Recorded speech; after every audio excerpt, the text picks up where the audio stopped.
Hi, everyone. Welcome to our webinar. My name is Payton List. I'll be your moderator for today. First of all, I want to thank Christie for inviting us to the CineSparks webinar session. And before we get started, a couple of housekeeping items. I do want to mention that this will be recorded. And then if you have any questions, please use the Q&A panel. Also, you can use the chat area to talk amongst yourselves. And if you like this series, please share it with your industry friends and colleagues and tag Christie Digital and hashtag CineSparks. And then one more thing I wanted to mention is if you would like to use the closed captioning function, it should be at the top of your screen.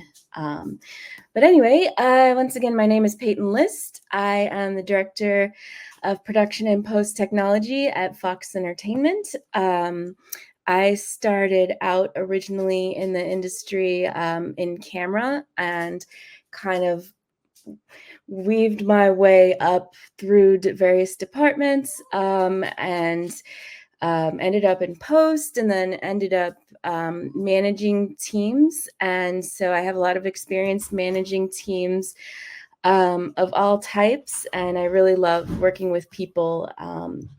So that's what brought me here to this topic. And so our topic for today is building teams through cross-generational collaboration. It's a very important subject that I believe we need to talk about, especially now with how many generations are working together. And I think we'll have our speakers come on board. I'd love to introduce Rossy Eguigure and Beatriz Rodriguez. They are both experts in the field at different ages as well. So we've got a couple generations here represented.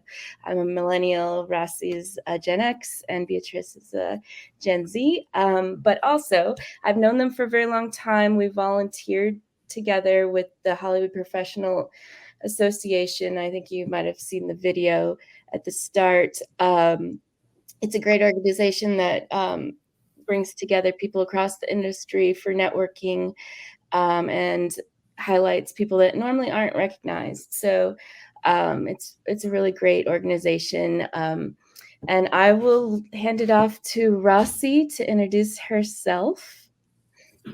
Good morning. I hope it's morning everywhere. I'm Rossy Eguigure. I'm the co-chair of HPA Women in Post. I've been working alongside Payton, and she's a great leader. We've been learning from each other, I think, for the past couple of years. I am the owner of RX Media Production. It's a production company in Glendale, California. And what I love to do is precisely this, is put together diverse groups, intergenerational and diverse groups. So that's why I am also this volunteer in this organization. And I love the topic of this. I hope you have fun, guys. Thanks, Rossy. And Beatrice, can you tell us a little bit about yourself, your background, and why you're interested in this topic as well? Yeah. Hi, everyone. Nice to meet you. I'm Beatrice. A little bit about myself. I'm born and raised in LA. I got my start at Warner Brothers Studios, where I quickly realized that post-production was the direction I wanted to pursue. I later moved on to the show side, gaining hands-on experience on how projects come together from start to finish. From there, I transitioned to the studio side, which gave me a deeper understanding of all moving parts. Now I'm at Company 3 as a coordinator in operations, where we support commercials, features, and TV colorists. So a big part of my job is to support and communicate multiple departments, ensuring that their work is prepped, scheduling, managing virtuals for clients, troubleshooting any technical issues. Outside of work, I'm an active member of HPA in the WIP and the Women in Post Committee, where we help support the next generation of talent. In my personal time, I love watching movies and trying new restaurants, and I'm excited to be here. Thank you so much, both of you, for introducing yourselves and telling us why this subject is important to you. So let's dive right in. So yeah, as as a result of everyone kind of living longer, healthier, longer in the workforce, we have a record 5 generations in the workforce. I would say 6 generations cohabitating this planet, and 4 of them right now competing for jobs in the media and entertainment industry. I was wondering, Rossy, if you could please kind of dig into these different generations, and also if you could highlight some of the kind of stereotypical criticisms of each of them. I think that will help us kind of understand where different people are coming from and maybe how to flip those stereotypes around so that we can work more collaboratively together. So Rossy, if you could please take it away on the generations, and then if we can also bring up this first slide. Thank you. And that is precisely why we are here. So we have, yes, like you said, we are cohabiting like 6 generations. And we have the number 1 is silent generations. They are about 79 to 96 years old. And I hope that you know some people, because I do, that are still working in consulting. They are even, especially because of their experience in leadership positions, maybe, but mostly consulting. But really, from the next one, which is baby boomers, they are about 60 to 78 years old. Baby boomers, they hold senior and leadership positions, and also why the reason why they are criticized is that because they are focused on traditional work styles, and it's obvious because that's the way that they have been working, and they are hierarchical. Next generation is mine. It's 44 to 59 years old. You know, I'm 43.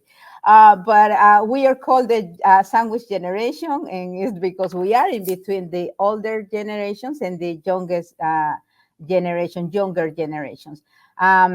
We are in the workforce, although we're going to talk, I think, in this session that most of the layoffs, I don't know if, again, some of you guys know, have been to this generation. And but what we've been doing is balancing roles, both traditional and digital media.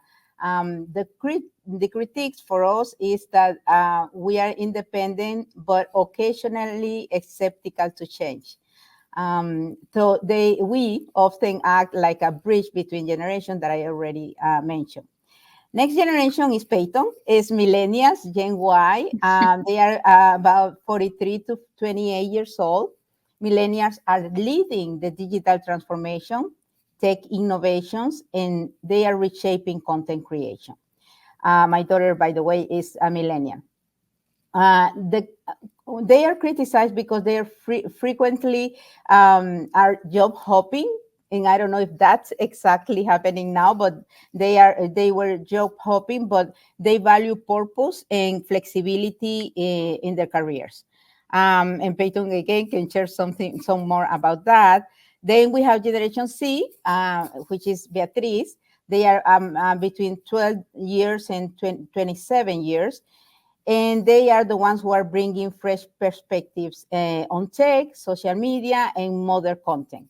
They are criticized for being overly reliant on technology and lacking of experience, but they bring fresh ideas and emphasize work-life balance.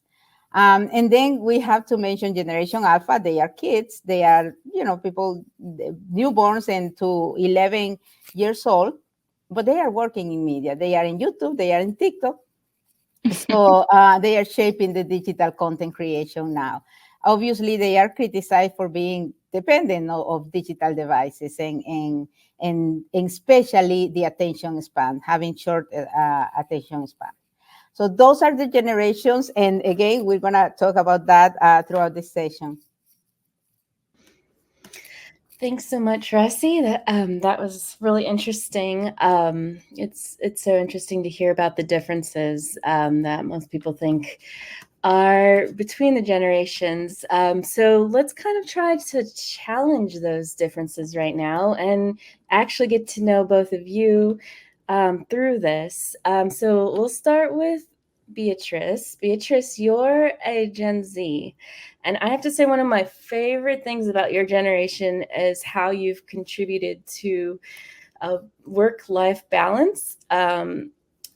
And actually valuing that and following your values. I think it's helped us older generations see that we can also have a life, not work, round the clock 24 hours, and actually have values and bring those to work and enjoy our work. Beatriz, can you speak to that and maybe how that aligns with your values and go into a little deeper what you think Gen Z has contributed? Yeah, that's such a great question. I kind of went down a rabbit hole, so it might take a sec to unpack it all, but thanks for bearing with me. So Gen Z's work-life balance goes beyond leaving work on time. It's about recognizing when to step back and recharge. Personally, when I feel burnt out or stressed out at work, I will go ahead and take a break, get some fresh air, and reset and come back more focused and productive. My generation really values flexibility and setting boundaries. It isn't just about avoiding a burnout, it's about bringing our best selves and work and life by integrating small habits that support our mental health and physical health. So, supporting or speaking of work-life balance and cross-generational collaboration, there's a really good example that I came across. IBM, the tech company, has a hands-on internship called Extreme Blue. It gives young people real-world projects, experience while pairing them with experienced mentors, making it all about collaboration and fresh ideas. IBM doesn't just stop there. They also have programs where they're actively encouraging reverse mentoring. Younger employees mentor senior employees on emerging technologies and new work methods, helping them break down the traditional hierarchy barriers, regardless of your age or experience, which I think is very important to feel empowered and contribute to a healthier work-life balance. I'm almost there, I promise. There's just a few more words of wisdom. There's also another company that does this, which is Pixar Animation. We all know Pixar. So they had this thing called Brain Trust, which was developed in 1995 during the first Toy Story 1, where basically different departments come together to give back feedback on projects. What I find cool is it doesn't matter who you are or what your position is, everyone's voice is valued. This openness encourages a creative environment where diverse perspectives enhance storytelling and problem solving. So both IBM and Pixar show us how collaboration between generations is about co-creation, and we can learn from each other's approaches. So for younger employees, it's a Gen Z to prioritize flexibility and work-life balance, while a older generation might have insights on navigating industry challenges. So I think it's essential for us to adapt to the rapid changes in the modern workplace. Each generation can help us stay competitive and adapt to new challenges. I love that. I love what you said about how each the older generations can contribute. I really think that their wisdom and experience is so useful for the younger generations. And I also like how you mentioned the cross mentorship. I also think that mentorship can go both ways. So even if you're a mentor, you can learn a lot from your mentee. When I've mentored people in the past, I feel like I might have gotten more out of it than they did me, because you learn so much from each other. And I find that so valuable. And speaking of mentorship, I have to say, with Gen Xers, I really appreciate how much of a great mentorship I've had with Gen Xers. I think that contribution of your generation has really helped us younger generations. I wouldn't be in the position I'm at a big studio at Fox Entertainment without having the mentorship of the Gen Xers. So it's been really valuable having you in my life, and I'm sure Beatriz knows as well. But yeah, Rossy, if you could speak a little to why mentorship is important for you and your generation, and if you have any tips in general, I think for the listeners on mentorship, finding a mentor, being a mentor, anything along those lines. Yes. Thank you. And again, that was great, Beatriz. Thank you. The studies and everything shows, are proofs that we can do it, right? And I remember some psychology studies that I always base my things, my analysis on. And it says also that our similarities outweigh the differences because we're human, right? We're all human. So mentorship, Payton, yes, it's been since my early 20s, again yesterday. I went to the University of Miami when I first came to here to the country, and I studied journalism with a professor, and he was my mentor. And he was my mentor, throughout. We even started a nonprofit organization together. He believed in me. He, encouraged me. I love to write, and then, he recommended me in jobs and things like that. So he really was a big part of my career. So that is why I do that. I do mentorship. Obviously, I think also has to do with my daughter. I raised one daughter, and I saw those differences between my generation, older generation, and her generations and younger. And also I studied media psychology and studied intergenerational work. So for me, it's very important. And that's why when I was called to be the first time a few years ago to be mentoring in the program that we have at Hollywood Professional Association, with the JEPs, Young Entertainment Professional, I was so excited. And I've been mentoring some of the young, brightest minds in the industry in Hollywood. And like you said, Payton, it's a mutual learning, and I love that. So you asked about the recommendations, and I think it's pay attention and make questions. I know that some people, because they see us older, and or maybe, I don't know, the way of communication, which I think we have mentioned already, is a different type of communication, the way that we do it. I try to be, I'm very independent in that sense, but we ask questions, please ask questions, but also, and for me, it's super important, whatever recommendation you get from the mentor, be proactive, put it into practice, because it's, and I do that with consulting, with work too. So if I see that my client, or again, my mentee is doing the things that we discussed, then I can see their achievements. So it's important. Remember, sometimes we go and okay, I'm going to have this session, 1 or 2 sessions monthly. But if we don't do what the other person is, what we're learning, then stays there. All the information stays there. So be proactive and ask questions.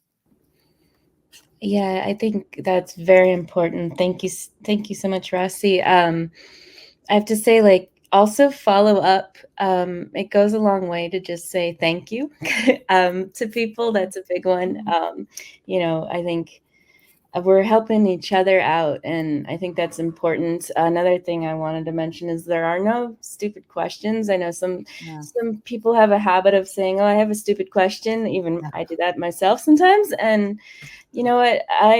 People like helping out each other and answering questions and sharing their knowledge for the most part.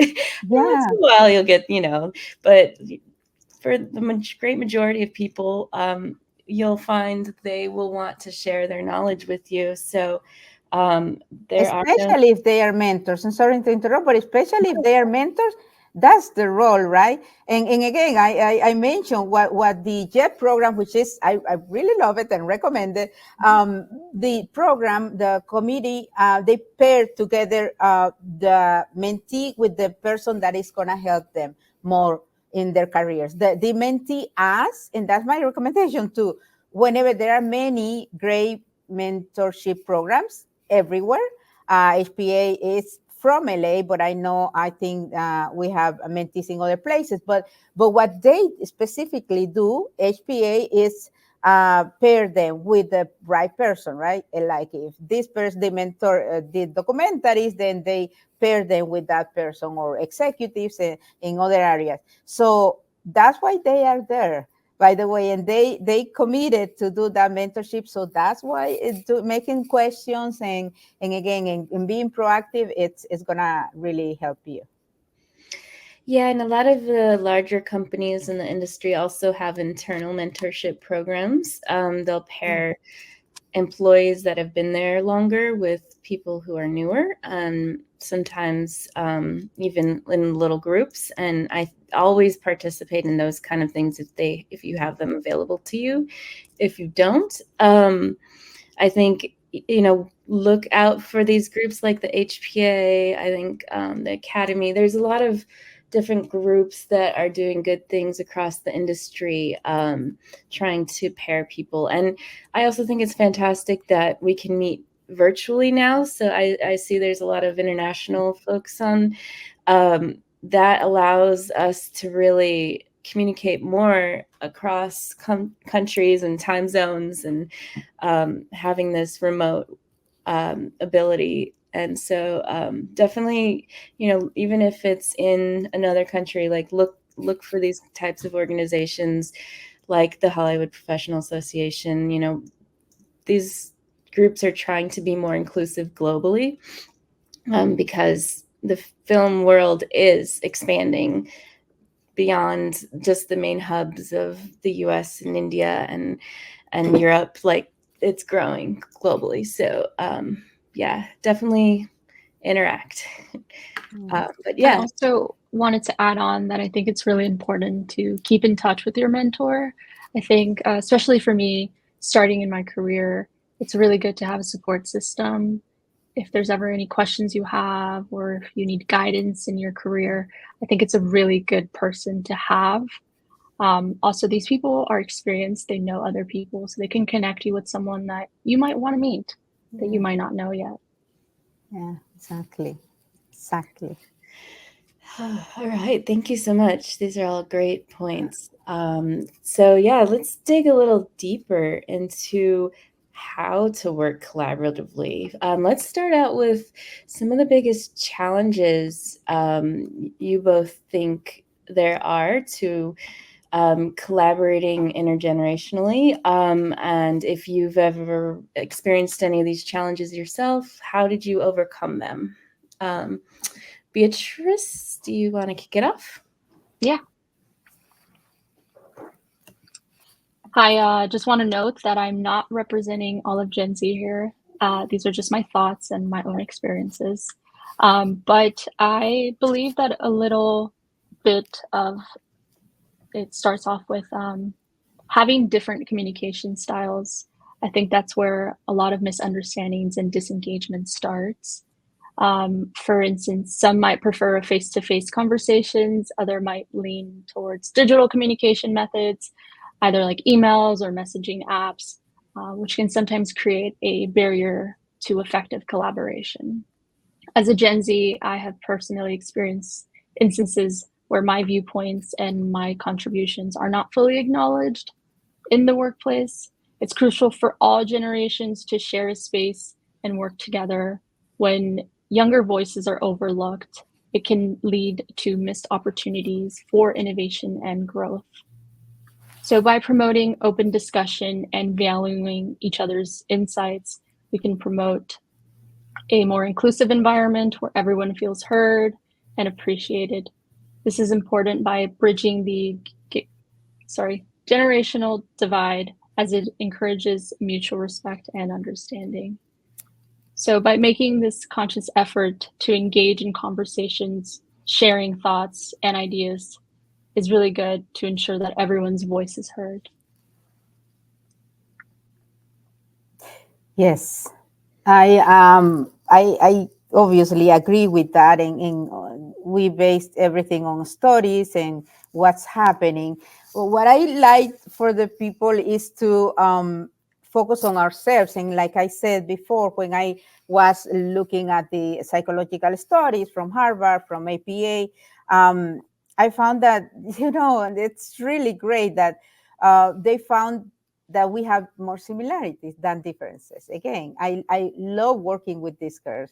And Beatriz just mentioned it, mutual respect is key. And I know we're gonna, summarize with our strategies, but it's the communication style, understanding communication style. So if I lived something like that, of course, I think we all live those stereotypes, and we've done that because we say, oh, millennials are like this, Gen Z are like this, all those things that are, the slides that you saw, part of stories. I didn't invent that.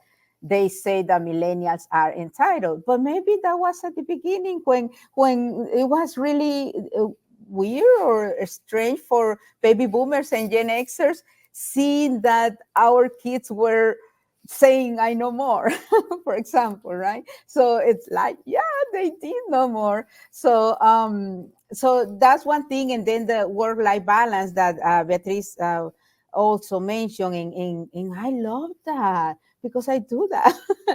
That's why I have my own company. So for me, it's really important. Like, we have to have this work-life balance, and they brought this. So I think it's seeing that there are stereotypes, and I obviously can mention, give some examples of we're talking about ages, but age generation, but we can talk about Asian people, Latino people, different people, and there are stereotypes.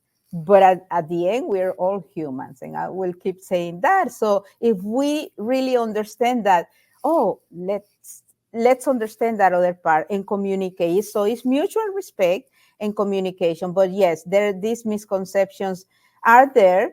But I truly believe that what's going to help us navigate all these changes in the industry, especially this industry. The world is changing, obviously. Pandemic, in our case, the strikes, and then AI. It's like, okay, what else is today, right? But if we work together in a team, it doesn't matter the age or anything else, then we can navigate this easily, right? That's what I think. Can you speak a little bit more to like AI and technology and kind of how that's impacting the way we work with each other? And I do think that, and imagine all of us, we're talking specifically to this industry, when we were in the pandemic, oh my God, I'm going to go to the simple things. We didn't have that fascination with Zoom or platforms like this, right? So Zoom became like in many things, podcasts, Clubhouse, and different things. But in our industry, the workflow, the virtual production, and the cloud. So yes, it's obviously changing the way we work, and I love it. I love it. And I know, and I don't know if to say this, but you girls that know me and people that know me, I always say the things. But imagine the studios we criticize, which I obviously understand, and are laying off a lot of people. And I remember I heard someone say, most people that are being laid off in some companies maybe are Gen Xers or baby boomers, and that is they are staying with less experience, by the way. And it's important to have the experience with the fresh ideas and the people who use technology, because I use technology as a boutique production company. The cost that I had to produce some podcasts or some short videos was 3 times what is now because of AI. So imagine the studios, right? So, and I'm again not excusing anything or they lay off. So that's why I always say, don't fight with AI. AI is like the other day someone told me, it's like electricity. So people bought electricity, or maybe people go to live in the mountains without electricity, but that's the only way that they're not gonna use it. So AI is like that. I do believe that we need that, and we all need to work together. Yeah, I would agree. I think we can utilize these new technologies to help do a lot of that back end work that was a headache before and leave more room open for the creativity. And that could allow more space for content creators across the globe. So I think if we can utilize it in that way, safely, that will allow for more collaboration creatively, which is what we all want to be doing in this industry. And yeah, I don't know, Beatrice, do you have anything else to add to that? Yeah, I wanted to add that AI is a tool. I don't think we should see it as a threat. I feel, and I also agree with you, that we can also focus on other things like creativity or just maybe simpling the workflow. But I definitely see it as a tool to help us. Yeah, and then on the flip side, all this remote work has been a little bit, at least for me, a struggle as a manager. I miss communicating with people in person. I totally understand not wanting to make the commute into work on the hour drive, but I do miss that ease of collaboration of coming over to an edit bay and being like, can we do this way? Or like have, a producer say, oh, let's like work, these three people work together, that kind of collaboration I do miss, but I think we're kind of all figuring that out still. So I think that's part of this conversation is how do we all best communicate with each other across virtual spaces. And what do you guys think, both of you, what do you guys think about the generation alpha, who the attention span that they have is and they also are one of the critiques that they have. They are criticized by being only with devices, right? And they were born like, I don't know. I think my daughter was born, she wasn't a native because millennials, there were many other things that were going on. She had a iPod, I think it was the name, right? So, but right now is in the phone, it's a computer. We have everything here. So for the kids, it's the same. And I remember also hearing Gen Z saying, the Gen Alpha are very dependent on that. And that is what we thought, the millennials thought about Gen Z, and that Gen Xers thought about millennials, right? So what do you think about that? How do you think that's going to evolve? I mean, I think it has to evolve because I believe, like, going back to the mental health space of both what Beatrice has talked about and what you've talked about, Rossy, like, we need human connection. And I think that while we're all on our phones, or the younger generations are all on their phones, there's going to be this need to actually connect with other people on a human level. So somehow it's going to have to shift to that. And maybe that means content is shorter, than it used to be. And we all have to adapt to the type of content that they want. But then maybe that allows us more space to hang out with each other outside of watching content. So I don't know, just brainstorming. But I don't know, Beatrice, if you have any thoughts on that. Yeah, no, I think they're going to do really well in technology. But I also think that because they were the generation born in only technology, they're going to have difficulties in certain skills. I think people skills might be an issue just because they're so used to things being online or just virtually speaking to people. They don't really have those personal experiences. But I think with technology, I think that's where they'll excel. But when it comes to like movies and content, I think that there's always going to be a market for movies. I think my generation really appreciates films. Mhm. So I think that's where we'll go head and head with them. But I think technology is where they'll excel. I want to say two things. Now that you mentioned your generation loves movies, where do you want to watch, or where do you like to watch the movies? At home, at the streaming platforms, or going to the theater? I think it's a personal preference. For me, I think it just depends on like what my schedule is, but I prefer going in person because I don't have my phone to distract me. Versus at home, it's so easy to just watch a movie and be on my phone. Versus if I'm paying for a movie ticket, I'm forced to pay attention. Yeah. That's Yeah. exciting to hear. And what about you, Payton?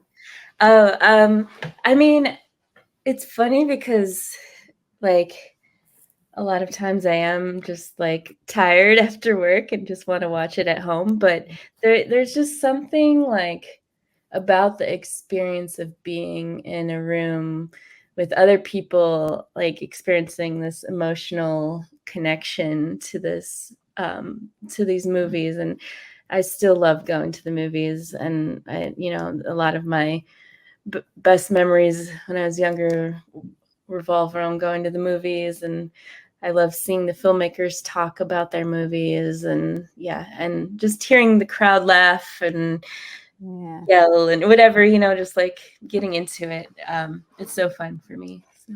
I think I want to go back to what you were saying too, that we're humans. You were not saying that, but I'm thinking this is the way that I've seen life, and I love to analyze, is that there are many things, if not most, that are cyclical.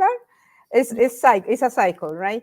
So and imagine we had silent generation, and when we were going in Gen X, then Gen Y, Gen Z, and then A, right? So it's like we're starting all over in the world.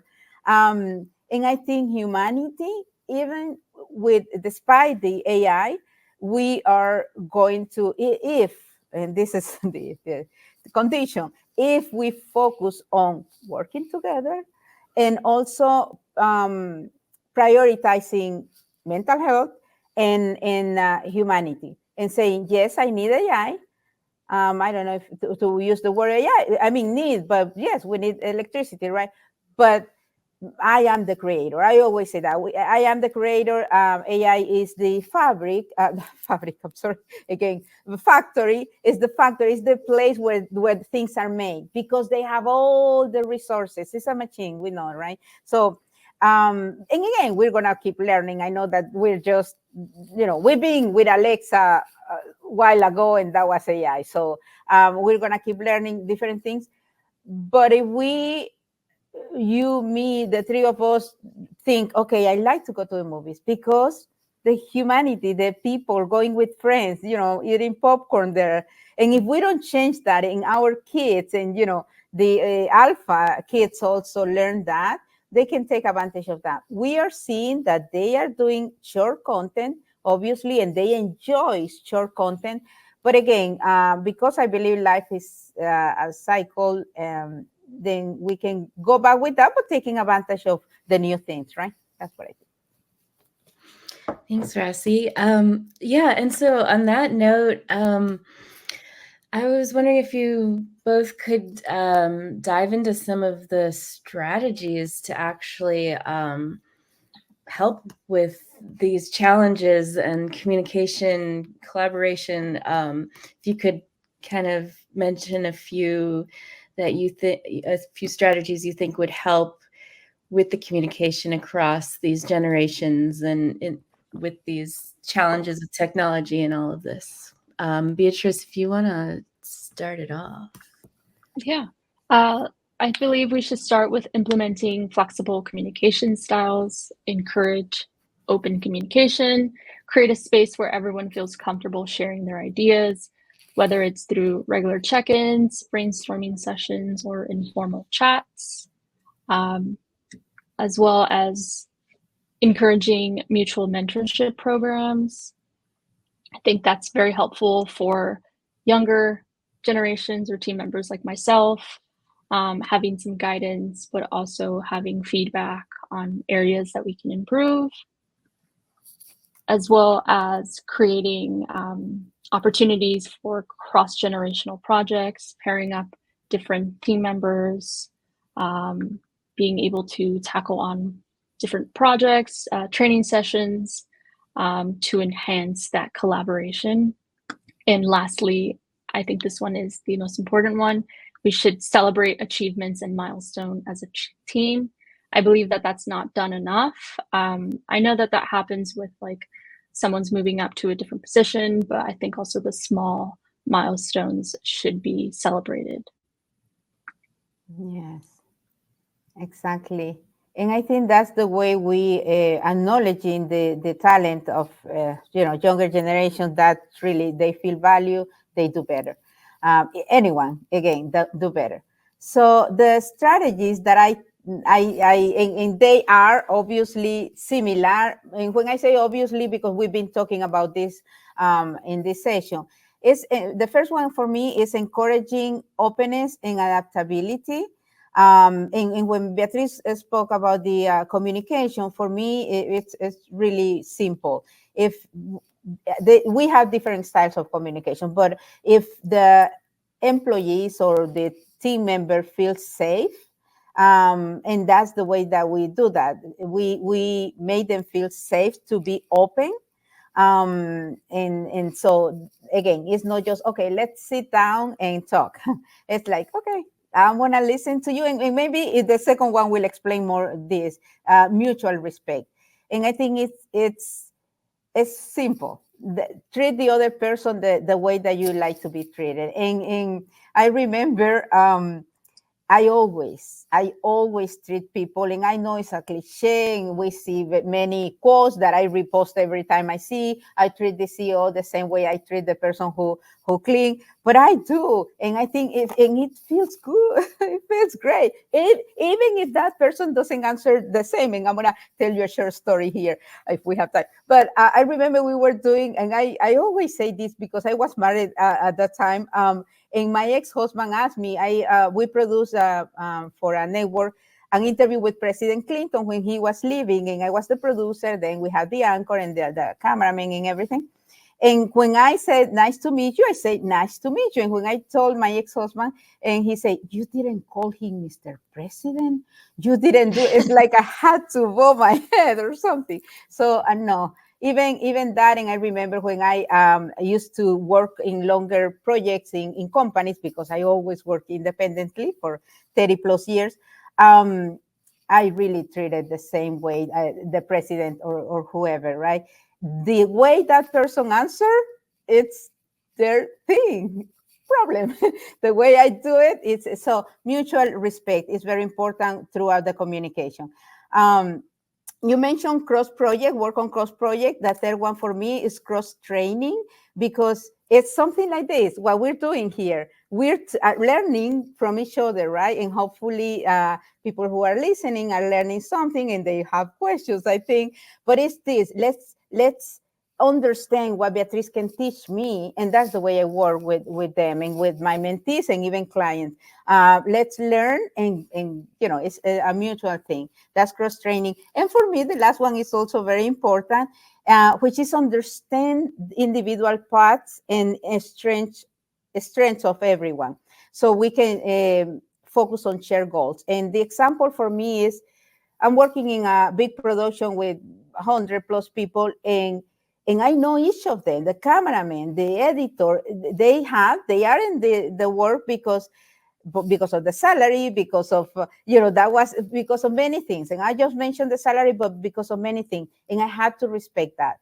But at the same time, and for me it's very important when I hire people, I need to know that that person has a shared goal, that person wants to make that movie, that documentary, that project a success, because of her career, but also because of it is a shared goal. So for me, it's important that if we keep that in mind when working in corporations, when working in projects, it's important, because again, we have to navigate the things that are happening in the industry. And if we do it together, it's best. It's better. Together is better. There's a song, right? Oh, that's so great. Thank you, Rossy. Just a reminder, please add your questions to the chat box. We're almost at that time to open it up for a Q&A. But I did want to just mention, one more thing just to add to like what Rossy was saying. I think it's great to be collaborative, especially and when we're hiring people, find people that do want to work together and collaborate, because we're creating something, and in order to create, you need to work together, and it's a very stressful environment. There's a lot of hours, a lot of deadlines, a lot of money on the line.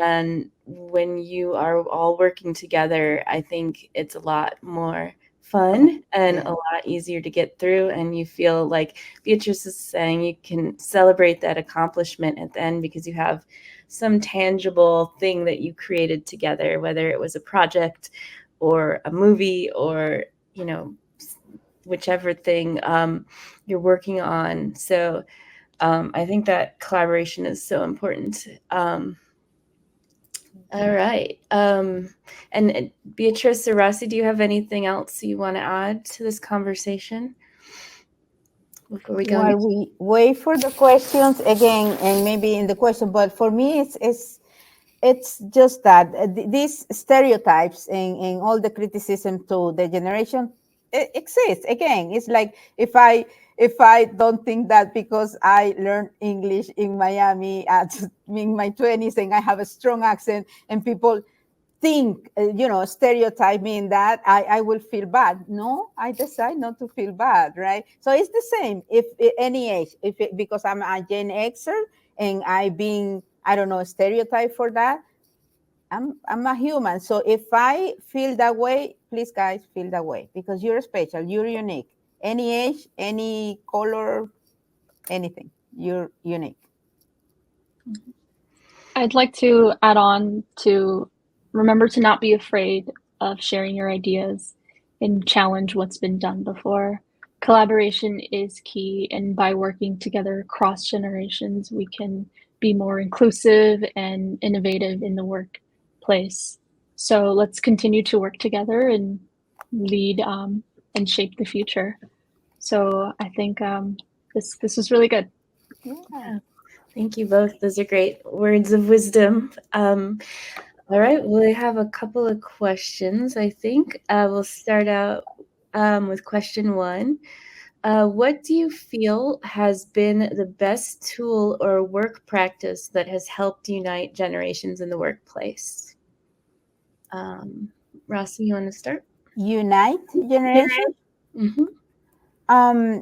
I think the best practice, it will be one of the things that we mentioned, which is mutual understanding, the mutual thing, the learning. I learned from, you mentioned it, from the mentee, and so I think it's the mutual collaboration, mutual respect, again, and it's in any relationship. For me, think the way that you want to be treated, and again, in any relationship, with your partner, with your mother, with your father, with your kids, you want them to understand you. Let's think about kids, to understand you because you are right.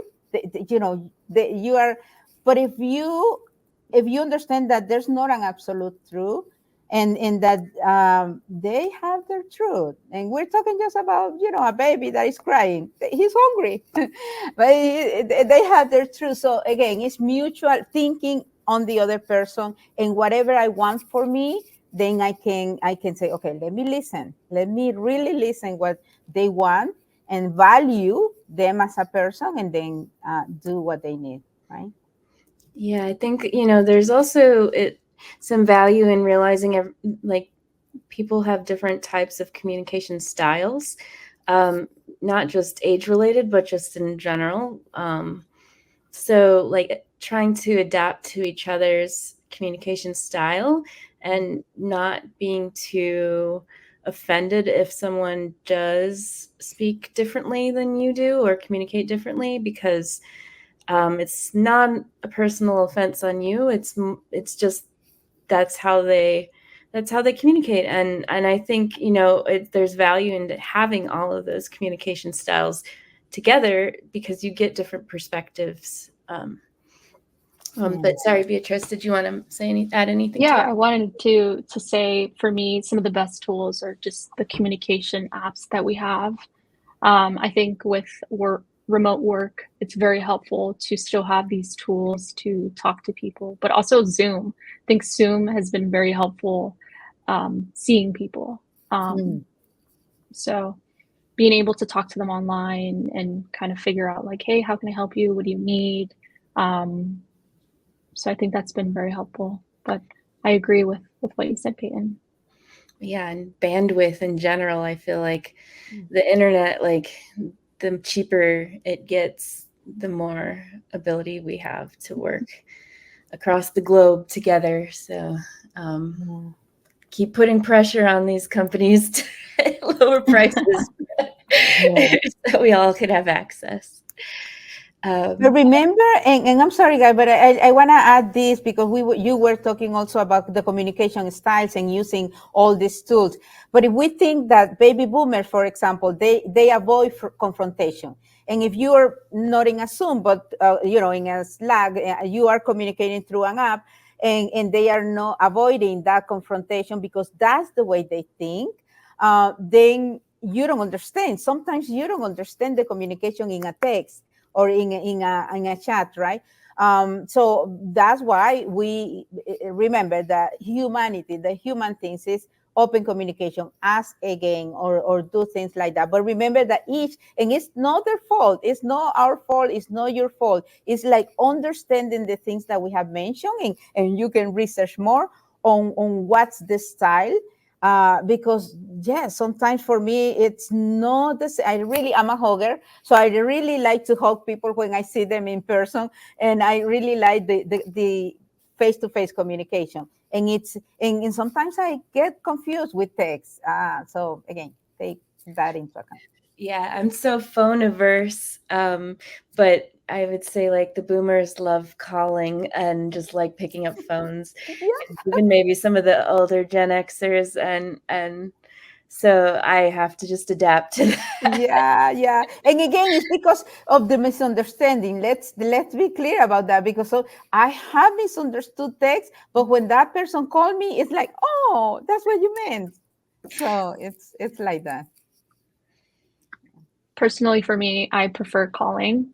It's very not typical of my generation, but I just think it's so much easier to call somebody and say everything I want to and then go on.